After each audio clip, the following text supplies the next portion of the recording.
Cheers.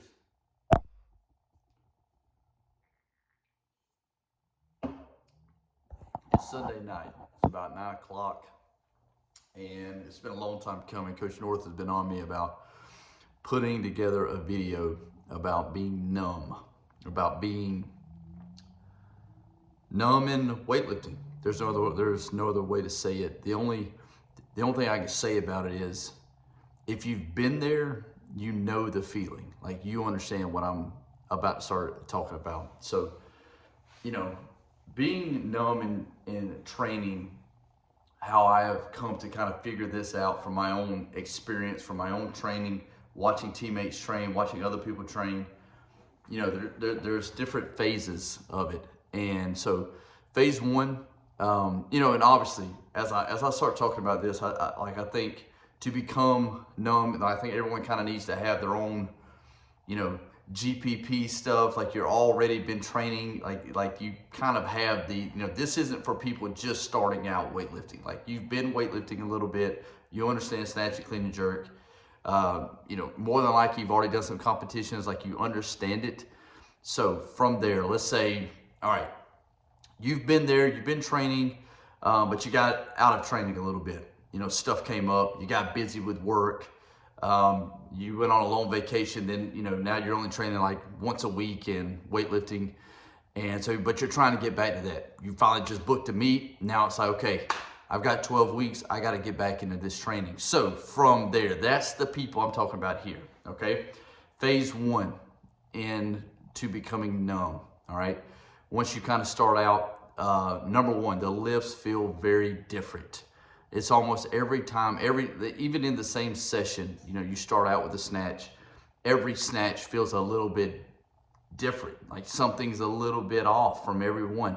You're trying to find that rhythm, like you're trying to get it back, but there's no other way to say it. Your technique is very rugged. Like, you just feel like every lift in the snatch, in the clean, in the jerk feels a little bit off, and you're trying to find that rhythm. And so, to do that, I recommend coaches on this is on us all the time about this. Take small jumps. Don't be making these massive jumps trying to get up there. Have some fun with it. Find the rhythm, feel the bar. Small jumps, stay at the same weight for a couple of reps. Do doubles, do triples. Hit a few hangs in there after you hit a lift, hit a snatch, hit a hang snatch. Like, find the rhythm, find the click clack that we all crave as a weightlifter to, find that rhythm, once you're in phase one, the lifts are a little bit differently, but with that, every day you come in, you're still feeling pretty good. Like, you're not quite beat up. Like, you don't have that real achy feeling, but you're still feeling, really good to train. Like, it's fun. You're excited. Like, you're coming in ready to train, ready to get better. You're searching for that feeling of getting back to where you once were almost, or maybe even getting back a little bit further to where you stopped the last time. You're trying to get over that hump. You're trying to get into phase two. Okay. Phase two starts happening. This is my biggest key, that you're getting into phase two. You're warming up like it's going to be a day, and it may not be a max out Friday, maybe just a normal Tuesday with powers, or there's a complex, and you're kind of searching for a certain number, a certain goal to hit. You start getting into phase two when you start going up after a miss. You're not getting discouraged by that. You know how to fix it.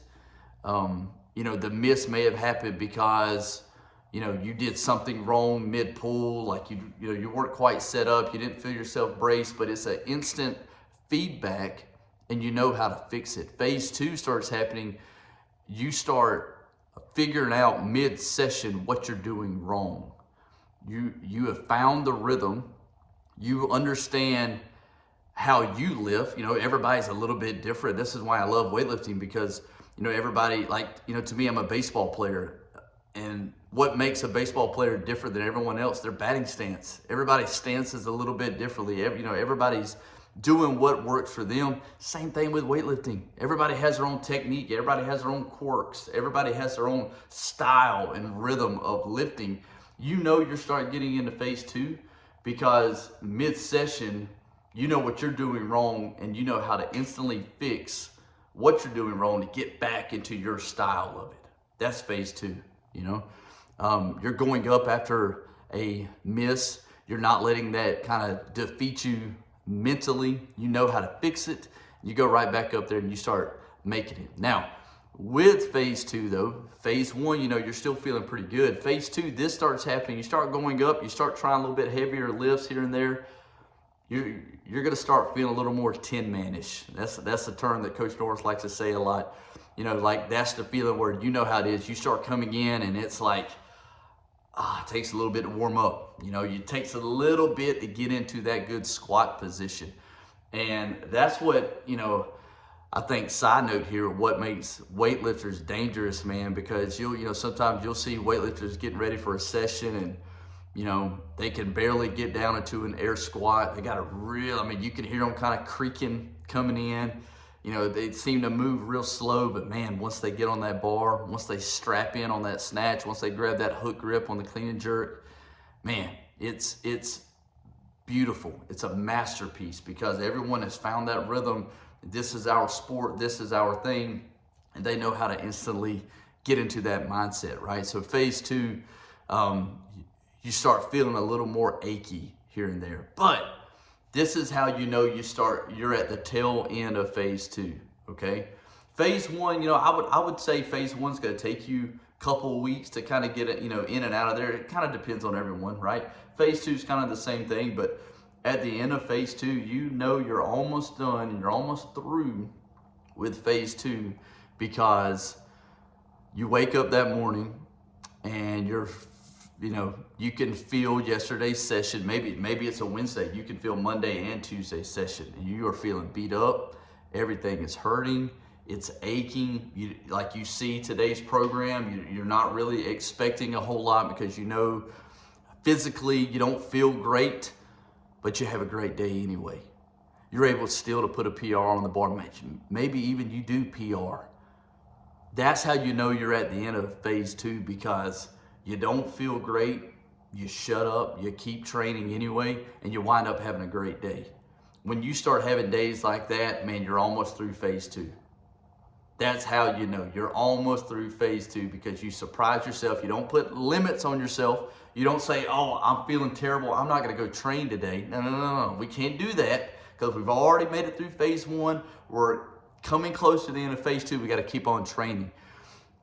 So you know phase 2 is almost done whenever you start doing that. Whenever you start feeling bad, but you still have great days anyway. The totals are still there. PRs are still on the bar. And that's still a great day, right? So phase 3, okay? Phase 3 is that's the ultimate goal for a weightlifter, to get into that numb feeling. Phase 3, you start having a higher percentage of makes, right? Say it's a max out day and you start taking your normal jumps. Every now and then, man, maybe you'll miss a warm-up lift that's definitely a backroom lift, but you'll miss it in front, you'll miss it behind, you take it again, then you come back and make it. You know you're in phase 3 whenever you start making all those lifts. You don't have a miss until you're 90+%. That's how you know you start getting into phase 3. You're like, everything's dialed in. The rhythm is there, you know what you're doing. Maybe even you save a lift and you have to kind of walk it forward. Not a problem. You still go up, you smoke the next lift, you stick it because you know what you did wrong, you know your rhythm, and you can keep right on going because you know how to fix it. You're in phase 3, right? You're in phase 3 now. You have high percentage of makes there. And so with that higher percentage of makes, what else is that going to change? That's going to change your attitude. You start looking forward to coming into training because you know your rhythm is there. You know how to fix it even if it's not.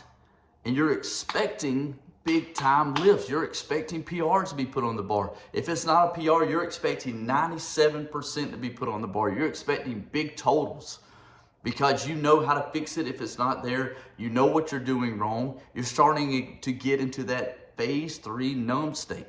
You're making everything. The click clack is there, the rhythm is there, That's phase 3, man. And that is the mental state of it of, man, I am in a whole different world here. Now, you start knowing you're at the tail end of phase 3, you're halfway through phase 3, you're almost completed phase 3 whenever you can do this, okay? There's a few times in my life whenever I can, like, when I know I'm in phase 3 because I've been able to do this. I saw Coach North do this years ago, and it just blew my mind. I've heard other big-time weightlifters, like Olympic-level weightlifters, be able to do this as well.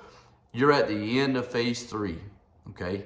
Whenever you challenge yourself and you can walk into the gym, maybe stretch, warm up a little bit, kind of move around, empty bar, move around just a little bit, hit a few, overhead squats with an empty bar, and then you can load up a big time lift. I mean, like, start off with like 85%, work your way up to 90% plus, and you can hit it cold. You warm up with just the bar, you load up 90%, and you smoke it. That's how you know you're at the end of phase 3. Whenever you can go up to an empty bar, mentally, you know what you're about to do because you've been doing it. You've put in the consistent, hard training over and over again. This is not nothing new for you. You've done this day in and day out. What's the difference in doing it cold? What's the difference in doing it without a warm-up? There is no difference. You react. And that's what being numb is all about. Being numb is not about physically. You're still going to have those aches and pains, and there's never a time when you don't necessarily feel that. Being numb is all about mentally. You come into the gym to do something you have done day in and day out, to do something you have stacked weeks into months together. You have done this consistently time and time again. You've hit these weights over and over and over. You've battled these weights. You know what that's like. Being phase 3 numb means you can walk into a competition, and let's say you don't have the best time to warm up. Let's say you got there late. Let's say you got people making crazy jumps, and now all of a sudden it's your time to go out there, even though you were ready to take 2 or 3 more warm-up lifts in the back, and you still go out there on a competition setting and you smoke an opener. That's being phase 3 numb because you trained that way, because you put that work in. That's why I love going cold every now and then, just to challenge myself, just to put it on the bar and let me see, man, maybe I had a flat tire on the way to the meet, right? Maybe something happened after I weighed in and I couldn't get back to start warming up. Something held me up, and now I got to go out there and still got to go make some lifts. The meet isn't going to stop just because I'm not ready. I got to be able to be ready. I got to be able to be able to turn it on, to be able to get into that mindset when the judges say it's your time. You got 1 minute on the clock. Get out there and go make it. This is the weight that you wanted as an opener? Great. I don't care what your warm-up's for. Get out there and go make it. Challenge yourself. Do that during a training session. See if you can do it. And if you can't, it's not a big deal. You mentally are there. Try it again in another week. Go out and challenge yourself, man. This is weightlifting. It's about putting something heavy on the bar, lifting it over your head, and then doing that every day, not stopping. We're all beat up. We all don't necessarily feel the best in the world, but we're going out there and we're training every day. If you want to get phase 3 numb, that's what it's all about. It's about consistent training. Consistent training, putting it on the bar, putting heavy lifts on the bar. Some people are going to tell you, man, you should never Clark a lift.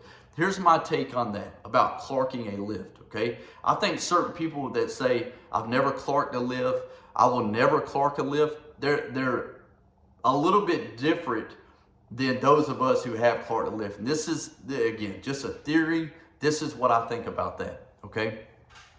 People that don't Clark a lift, in the middle of a training session, they may hit a 98% lift.